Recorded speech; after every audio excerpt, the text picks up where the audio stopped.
Knowing this one thing when buying your new construction home will save you from having your mortgage payment go up thousands in your second year of homeownership. And you will want to stay to the end for my insider tip on how to avoid it.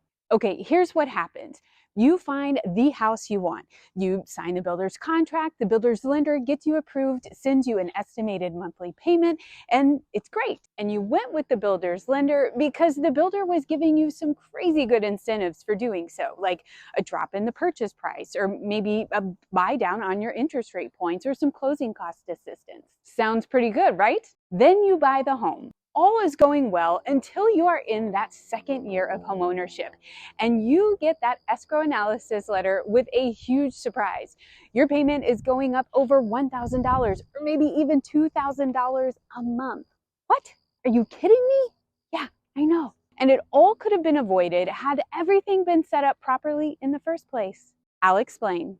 When you buy a house, property taxes are prorated so that you as a buyer pay for the cost from the day after closing through the end of the year. The builder pays for the cost of property taxes from January 1 through the day of closing for that year. And here's where you really need to pay attention. Many times, they're paying taxes based on the unimproved value of the property because that is the amount that was established by the county at the time of closing on the property. That means that the taxes are being assessed on just the dirt, not the improvement, not that gorgeous $500,000 house that you just bought. So imagine you're buying a home in a place with a 2.5% tax rate, which, by the way, is pretty typical for Texas. Now, unimproved value may be $100,000. And at closing, they're going to prorate those taxes based on an annual assessment of $2,500. This is also the amount your lender will use to set up your escrow calculation. So when you see your monthly mortgage breakdown, the builder's lender will tell you that the tax portion of your mortgage is $208.33 a month. Not bad. But here is the problem with this number. This number is only good for that year that you purchased the house. The next year, the county will reassess your property based on the improved value. Now, let's say that number is $500,000. Based on the tax rate of 2.5%, that means that your taxes for the year will now be $12,500. And that's a cost to you of $1,041.67 a month. Now, then the bill for the taxes comes out in October, and your mortgage company pays it. Wait a minute, they're only collecting taxes based on $208.33 a month, and they've done that for the last 10 months when they should have been collecting $1,041.67 a month. So now your escrow account is short by a lot. So you keep paying this lower amount until your lender performs an escrow analysis. And by the time you get notified of that, you've gotten into a lot of debt with your lender. In turn, this escrow analysis gets sent to you, and it'll tell you that based on actual payments made on your behalf, your account is short and it's time to make it up. But wait, there's more. Not only must the shortage be made up, but you're going to have to start paying based on the improved property taxes. But wait, there's still more. Yeah, there is. If you recall, when you bought your house, your lender collected prepaids. That could be anywhere from 6 to 9 months of prepaid taxes they required as a condition of your escrow account. So they want that cushion back. That is now 3 buckets that your lender is going to want you to fill. But they will have some mercy on you. They'll allow you to pay it in one lump sum. They'll break it up in 12 payments that they'll add on to your mortgage, or they'll allow you to do some hybrid of the two. Now, to drive this point home and put some real numbers to it, let's use the rates and values that we've currently mentioned. So you bought a $500,000 house with a 2.5% tax rate. The unimproved value was $100,000. First, you are going to have to make up the difference between the tax bill that was paid of $12,500 and the amount the bank had collected from your escrow payments of $2,500. And if you prepaid 6 months of your taxes at closing, they would have collected another $1,250 for that. Now, they will apply that escrow cushion to the payment and offset your shortage. So you'll be short an amount of $8,750 to the bank. Let's say your escrow analysis letter comes in March, but the tax bill was paid in October. So you've now gone 5 months of not paying the full amount you should have. And they're going to need you to make up that difference. And that's a difference of $833.34 a month.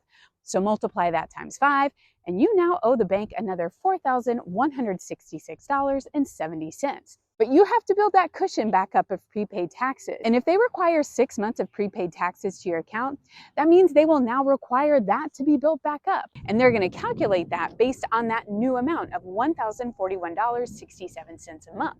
So that means you will owe them another $6,250. And by the way, all this has to be paid in a year. So if you take the $8,750 tax bill shortage from the initial bill, add that to the $4,166.70 of the shortage that wasn't collected from the tax bill when it was paid to where we are now, and then you add that $6,250 to build your escrow cushion back up, that comes to a total of $19,166.70 that has to be paid back in 12 months. So that adds another $1,597.23 to your mortgage. And if you're still with me and you haven't killed over yet, just wait, because we're not done. Because your payment will now be set up to account for the higher tax amount. So what you were already paying is going to go up $833.34 a month, on top of all that catch-up and shortage payments that you have to make. So if your mortgage was $3,500, it has now gone up another $2,430.57 a month, to a total of $5,930.56. Seriously, this happens to so many people, and it absolutely breaks my heart. You see, over the past few years, I have made videos about property taxes that have had over 18,000 views and literally hundreds of reach outs from those videos. I actually had to shut down my online forum I had for comps to help people protest their taxes just because I couldn't handle the requests. And the stories people have told me about how much their payments have gone up and even being forced out of their homes because of it is just so sad, especially when it can be avoided. And that is why, if you're buying new construction, make sure you are working with a realtor who knows new construction and knows how to save you from this heartache. And all it takes is that when you have that conversation with the lender in the very beginning, just say this simple, very simple statement. Quote, "Please base the taxes for my monthly payment and escrow off my purchase price and not the unimproved value." End quote. That's it. It is as simple as that.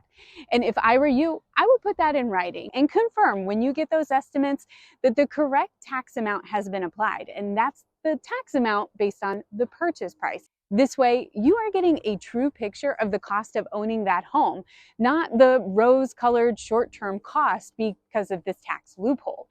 And builders and their lenders like to get deals done, so they don't always disclose this little tax hiccup with you. And they don't have to. What they're doing is technically not wrong. Those are the taxes for that first year or those first few months of owning that home. But so many times you don't know what you don't know until it's too late. So don't let this be you. I love new construction for so many reasons, and I'm a huge fan of it. So this is not meant to discourage you. Just make sure that you are working with someone who knows things like this, so you know what you need to know before it's too late. So if you're considering new construction, let's talk.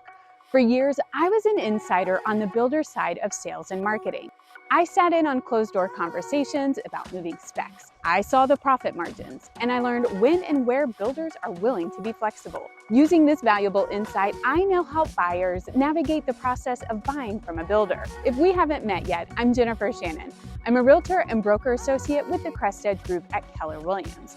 Maybe you're relocating to Dallas, or you found this channel because you already live here but are looking to buy a house in the DFW Metroplex. Either way, my team and I want to be your real estate resource of choice. So if you are looking for a guide or for someone to help you with the process, or if you think you will have any real estate needs in 2024, we can help. Simply reach out by phone or text to 214-803-4444 or start with an email to me at jshannon@kw.com. We are also working on a resource for anyone looking to buy new construction. It is going to be a deep dive into what to expect when buying a new home, from what you can expect from negotiations, timelines, inspections, sales tactics the builder's sales reps use and how to handle them, the costs associated with buying new construction, and so much more.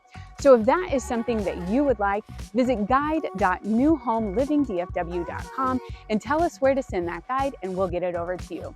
Well, that is all I have for this video. I will see you in the next one. Bye.